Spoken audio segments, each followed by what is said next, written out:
It's time that the international community and the UN itself understand that UNRWA's mission has to end. UNRWA is self-perpetuating.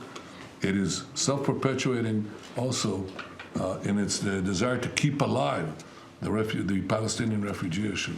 And we need to get other UN agencies and other aid agencies replacing UNRWA if we're going to solve the problem of Gaza as we intend to do. Let's go to Rome, Italy, and speak to Ramzy Baroud, editor of the Palestine Chronicle, also a non-resident senior research fellow at the Center for Islam and Global Affairs. Ramzy, welcome to the program.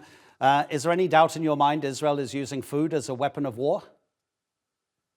Of course, I mean, they've always done it. This is not the first time. It's always been a strategy for Israel to utilize humanitarian aid and just the very idea of Palestinians having any kind of access to the outside world, with the outside world having access to Gaza and the rest of Palestine, has always been kind of a pillar in Israel's strategy of the so-called collective punishment. I don't like the term collective punishment myself, but there's Palestinians have nothing to be punished for, but that's what it is as far as the Israel, the Americans, the international community is concerned. Palestinians are just basically being punished for these kind of empty allegations about UNRWA workers being involved in October 7th and so forth. Two things that I think people need to understand: that UNRWA is not a small organization. It's the second largest employer in Palestine after the Palestinian Authority. It's like here in Rome, it's like deciding to shut down the Catholic Church or the services it provides to millions of people simply because few of the Catholic Church workers were affiliated with an event that is being perceived as illegal. The same thing is happening in Palestine. So this is, of course, unreasonable. The other thing is that UNRWA has been under Israeli attack for a very long time. We remember during the Trump administration, when Jared Kushner was flying from one Arab and Middle Eastern capital to the other, promoting the idea that UNRWA has to be shut down in order for us to stop talking about the Palestinian refugee problem. So basically, you wish away UNRWA, there are no refugees to deal with, and if there are no refugees, then there is no Palestinian issue, no Palestinian cause, and no Palestinian struggle. And I think your correspondent in Rafah got it perfectly right when he said that there are other repercussions. In fact, this is all about those other repercussions. This is not about wheat and sugar and food stuff. And it is about that, but it's about something even much bigger that goes, many, many years into the past, not just starting on October 7th.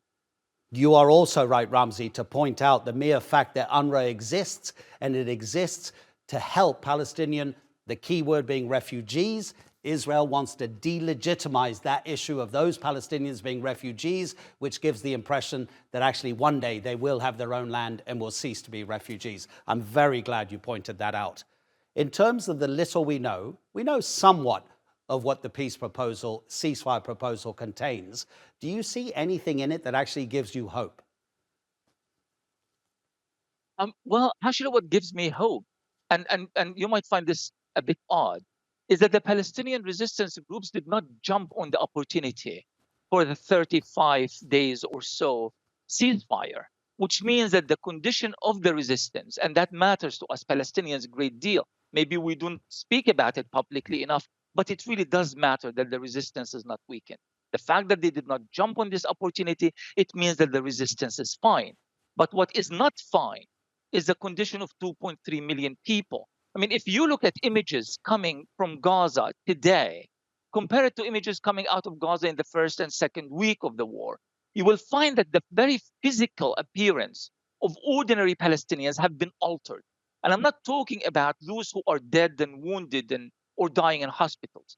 I'm talking about ordinary people walking in the streets in this state of collective daze in refugee camps in Al-Mawasi, in the Khan Yunis area in northern Gaza. They look gaunt. They look that they are in a state of famine.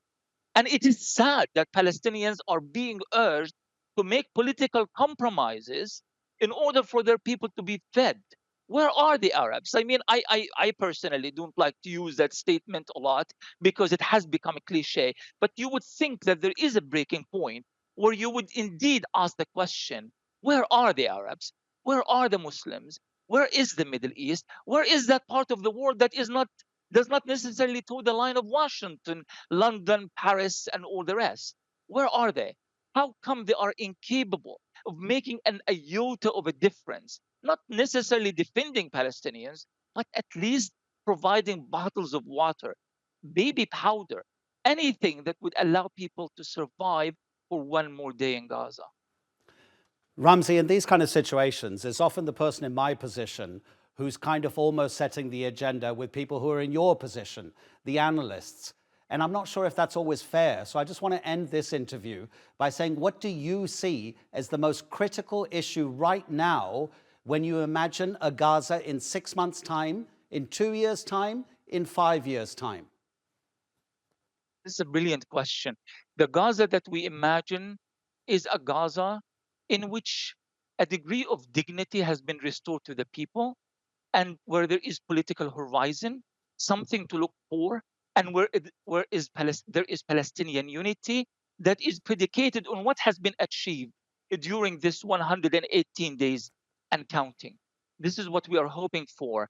And there is this deep feeling in my heart that we are going to get there. Ramzy, thank you so much indeed. I know you're a regular contributor with us, and we really, really appreciate the analysis.